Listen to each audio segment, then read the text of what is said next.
संजय गांधी निराधार योजनेसाठी सगळ्यात मोठी या ठिकाणी बातमी समोर आलेली आहे। आता बघा, विशेष सहाय्य विभागामार्फत या ठिकाणी विविध नियम देखील या ठिकाणी जाहीर केले आहेत आणि संजय गांधी निराधार योजना, श्रावण बाळ योजना, नंतर उर्द पकड योजना, विधवा महिला सहाय्य योजना, दिव्यांग योजना या सर्व योजनाची संबंधित लाखो लाभार्थ्यांसाठी अत्यंत महत्त्वाची आणि दिलासादायक बातमी या ठिकाणी समोर येत असून गेल्या अनेक दिवसापासून डिसेंबर आणि जानेवारी महिन्याचे पैसे खात्यात न जमा झाल्यामुळे संपूर्ण महाराष्ट्रात वृद्ध नागरिक असतील, विधवा महिला असतील, दिव्यांग बांधव असतील आणि निराधार कुटुंबीय असतील यांच्यामध्ये संभ्रमाचे आणि भीती आणि अस्वस्थतेचं वातावरण निर्माण झाले होते। बँकामध्ये देखील फेरा मारत होते, ग्रामपंचायतीमध्ये चौकशी करत होते, तालुका कार्यालयामध्ये चौकशी करत होते, तहसीलदार कार्यालयामध्ये गर्दी करत होते।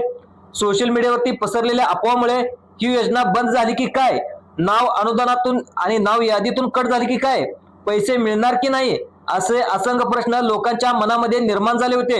या सर्व पार्श्वभूमीवर सरकारने अधिकृत शासन निर्णय या ठिकाणी जारी करून या ठिकाणी सरकारने स्वतः स्पष्ट केले आहे की या सर्व योजनेसाठी निधी मंजूर करण्यात आलेला असून कोणतीही योजना बंद करण्यात आलेली नाही आणि पात्र लाभार्थ्यांना पैसे तर मिळणारच आहेत।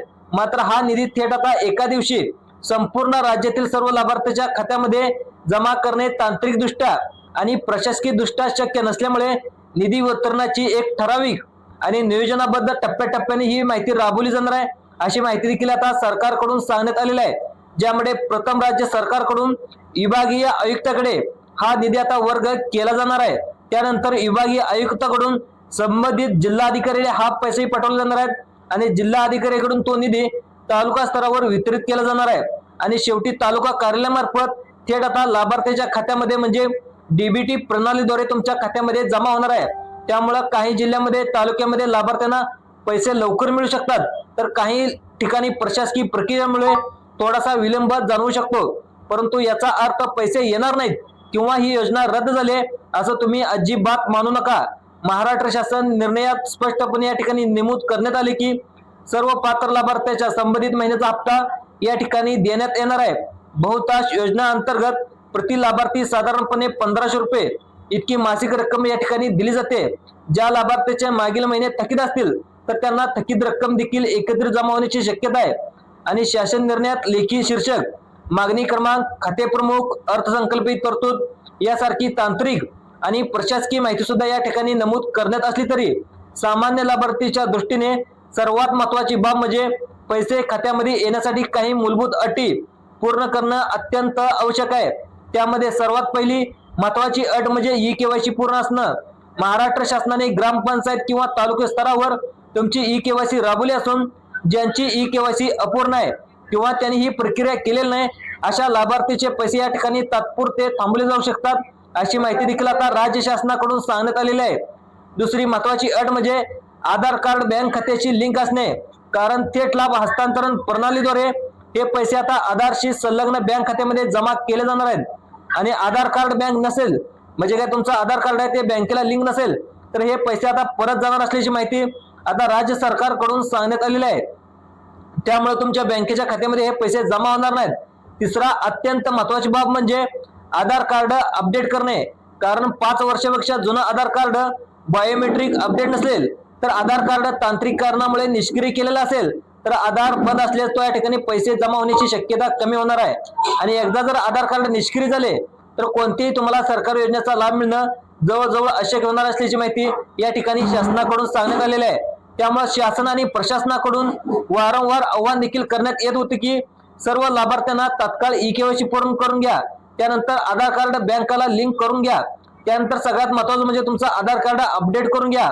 प्रशासनाकडून मिळालेल्या माहितीनुसार निधी वितरणाची प्रक्रिया देखील चालू असून अनेक जिल्ह्यामध्ये लाभार्थ्याच्या खात्यामध्ये रक्कम जमा होण्यास सुरुवात देखील झालेली आहे आणि काही ठिकाणी निधी तालुका स्तरावर पोहोचलेला आहे तर काही ठिकाणी निधी हा अंतिम टप्प्यातील प्रक्रिया या ठिकाणी सुरू आहे आणि शासनाने देखील केलेल्या कालमर्यादेत म्हणजे संबंधित महिन्याच्या अखेरपर्यंत सर्व पात्र लाभार्थ्याच्या या ठिकाणी जी काही रक्कम आहे ही रक्कम आता जमा करण्याचा उद्देश त्यांनी ठेवलेला आहे। त्यामुळे आता लाभार्थ्यांनी कोणत्याही लाभार्थ्यांनी घाबरून जाऊ नये, बँक किंवा कार्यालयात अनावश्यक गर्दी करू नका, सोशल मीडियावरती पसरवण्यात येणाऱ्या अप्रमाणित पोस्ट असतील, व्हिडिओ असतील किंवा अफवावर तुम्ही विश्वास ठेवू नका। योजना बंद झाली आहे, नावं कट झाली आहेत, पैसे केव्हा मिळणार नाहीत अशा चुकीच्या दिशाभूल करणाऱ्या माहितीपासून तुम्ही दूर राहा। कोणतीही अडचण आल्यास थेट ग्रामसेवक, तलाठी, समाज कल्याण विभाग, तहसील कार्यालय किंवा संबंधित तालुका कार्यालयाशी तुम्ही संपर्क साधू शकता, कारण अधिकृत माहिती, अचूक मार्गदर्शन तिथूनच या ठिकाणी तुम्हाला मिळू शकतं. आता शासनाचा स्पष्ट आणि ठाम संदेश आहे की संजय गांधी निराधार अनुदान योजना तसेच इतर सर्व संबंधित योजनांचा उद्देश गरजू, निराधार, वृद्ध, विधवा, दिव्यांग नागरिकांना आर्थिक आधार देणे हाच उद्देश असल्यामुळे हा उद्देश पूर्ण करण्यासाठी सरकार कटिबद्ध असल्याची माहिती आता राज्य सरकारकडून सांगण्यात आलेली आहे.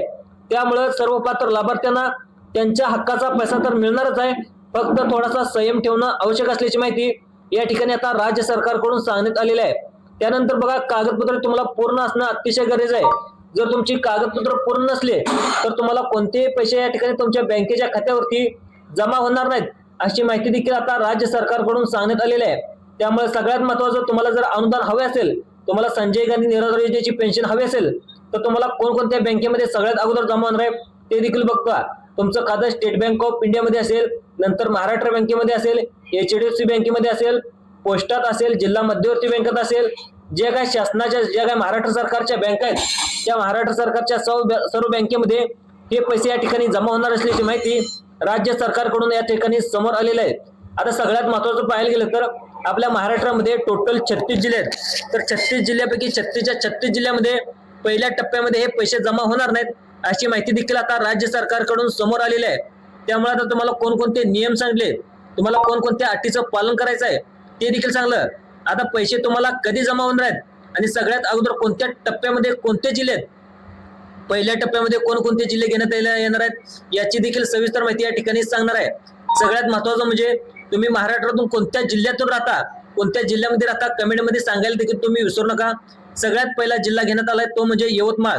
जर तुम्ही यवतमाळ मधून असाल, तुम्ही संजय गांधी निराधार योजनेचा लाभ घेत असाल, नंतर श्रावणबाळ योजनेचा लाभ घेत असाल, नंतर तुम्ही वृद्धपकाळ योजनेचा लाभ घेत असाल तर या सर्व योजनेचे पैसे या ठिकाणी लवकरच या जिल्ह्यामध्ये जमा होणार आहेत.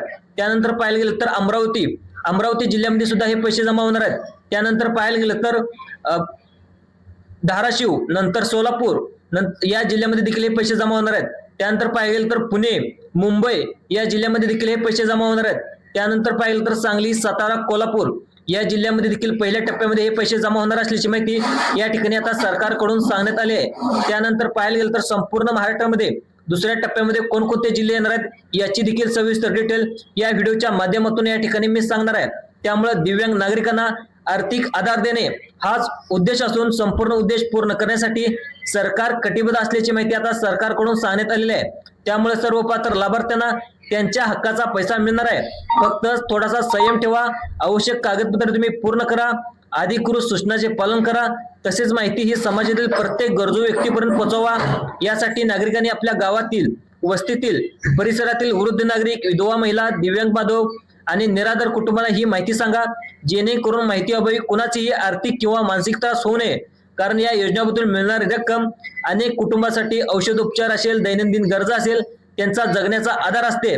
त्यामुळे शासन निर्णयानुसार ठरवण्यात आलेल्या प्रक्रियेनुसार निधी वितरण पूर्ण झाल्यानंतरच लाभार्थ्या जीवनामध्ये आर्थिक दिलासा या ठिकाणी मिळणार असल्याची माहिती या ठिकाणी सरकारकडून सांगण्यात आलेली आहे.